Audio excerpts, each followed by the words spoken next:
Hello, ladies and gentlemen, and welcome once again to the CD Racoola Show. Today's show will be sucking every bit of life out of the 1998 film John Carpenter's Vampires. I do so love reviewing Vampy horror, and before you say it, not just because I myself am an old vampy, but because there are just so many fun ways vampires can be done. They can be more beast-like. For example, if you ever saw the film Blood Vessel, the vampires are really like giant bats. By that same token, the vampires can be very human-like. Like in the film Blade, for instance, though I really liked Blade. No. Actually, I love the Blade film, especially the original. And I actually kind of like the sequel as well. But I thought the first one, the vampires were just a bit too human-like for me. This John Carpenter's vampire film, however, I would say leans more towards the vampires being less human and more beast-like. Though they do still have a human appearance, more or less, so they aren't exactly as extreme as the bloodsuckers in the previously named Blood Vessel film. But, whatever. Kind of a pale look here with some veins here and there, and of course the pointy teeth. Always have to have the pointy teeth nowadays, in my opinion. Here is a little bit of trivia for all you little rascals out there in YouTube land. Though, if I'm being honest, if you're here watching the CD Racoola Show, then you clearly have already made your pilgrimage over to the dark side and are a full-fledged hardcore horror fan, and most likely are a little smarty pants. But I'll tell you this bit of trivia anyway. In the original Dracula film in 1931, which starred Bela Lugosi as the infamous Count, did not feature the Count with sharp, pointy teeth, if you can believe that. Now, I love that film, but I do dig the pointy teeth look. It just looks a little more sinister, doesn't it? Just a little bit more evil. Speaking of both sinister and evil, John Carpenter was the director of this film, if you couldn't already tell by the name. I guess they could have come up with a better name than John Carpenter's Vampires, because you certainly could just call it Vampires, but it's just so darn generic, and I have always called this film John Carpenter's Vampires. But here is my opinion, and maybe I'm wrong for thinking this, but John Carpenter is so epic and so ingrained with horror culture that I actually like the name John Carpenter's Vampires. Kind of gives you a good idea of what you're going to get with a John Carpenter film. I mean, it's pretty obvious, right? As Forrest Gump always says, horror is like a box of chocolates. You never know what you're gonna get. Except if it has John Carpenter's name in front of it, then you actually do know what you're gonna get. The kind of chocolate you're gonna get is a dark, blood-soaked chocolate morsel. Yummy to my tummy. If you could comment down below, let me know what might be a good alternative name for this film. Maybe Vampys out and about in the desert? Okay, that name sucks, I'll admit it. But I'm curious to hear what you peasants have to say. So comment, you scum!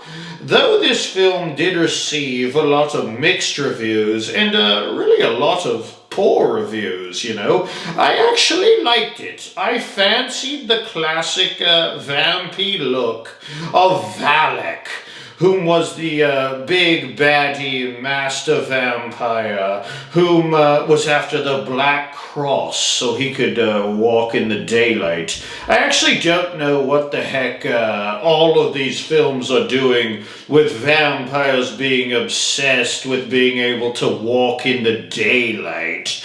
Like, who actually wants to do that? Like, who wants to do that anyway? You're still going to get a sunburn, and worse than that, it's when all you pesky humans are awake all the time. No thanks, I'll stick to the dark of night, spank you very much. I actually rather enjoy my little daytime siestas. I need my beauty sleep, baby. I don't wake up looking like this. It takes a lot of preparation to look this good. Valak was played by Thomas Ian Griffith. Thomas was in Karate Kid Part 3 and Triple X. Kinda strange that he wasn't in more horror film. He has a look that could have certainly served him well in the genre. David Baldwin, also in this film as a vampire hunter. David has been in a lot of stuff, but not really a lot of horror film either. Where are they finding these guys? I don't know. He was fine in this film, David Baldwin. I really didn't feel too strongly either way about him. He was just kind of there and playing his part, but he didn't wow me by any stretch of the imagination. Maximilian Schell, who played the naughty cardinal in this film, on the other hand, he did stand out to me. He definitely has a look that says, "Hey guys, I'm here to be a bad guy," doesn't he? Take one more look at him, shall we? One more cast member, and this is a big one. James Woods, whom played the hero vampire killing machine, Jack Crow. Now listen to that name. Does that sound like a hero to you or what?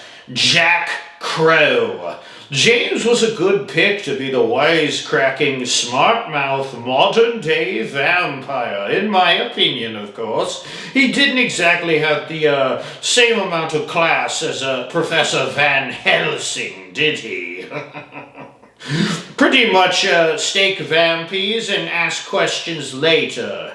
Jack Crow is here to chew bubblegum and murder vampies, and he's all out of bubbly gum. I did enjoy this film despite the poor reviews, and you should always watch films and decide for yourself. Don't believe the critics and the reviews you see online, especially on YouTube. You watch these films and you decide. Unless it's my reviews on the CD Racoola Show, then you have to believe old CD.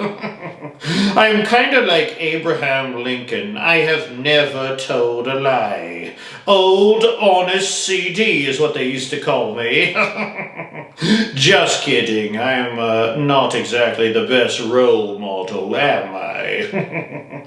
I've been known to be a little under the table, a little sneaky, a little manipulative, a little nasty, and maybe even a little carnivorous. So maybe don't believe me either, but and watch all these horror films and read all the horror novels and play all the horror games you can get your little Cheeto dust-encrusted hands on. That's the best way to do it anyhow. If you could, and if you would, please like, share, and subscribe to the show so I can keep spouting about how horror blows every other genre out of the water. Join me next episode when I review the film Krampus. Oh, you know old Crampy is going to make it a silent night. Should be a good bit of fun. Till next time, my little blood bags, make sure if you go to stake a vampire, you probably will have to at some point, let's be honest, because we are most definitely real and most definitely living somewhere in your very neighborhood.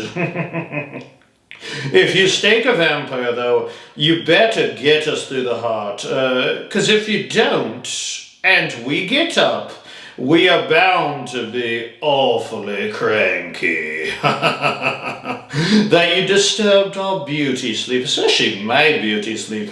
Anyway, toodaloo, and see you next time on the CD Racoola Show. Bye-bye, bye-bye.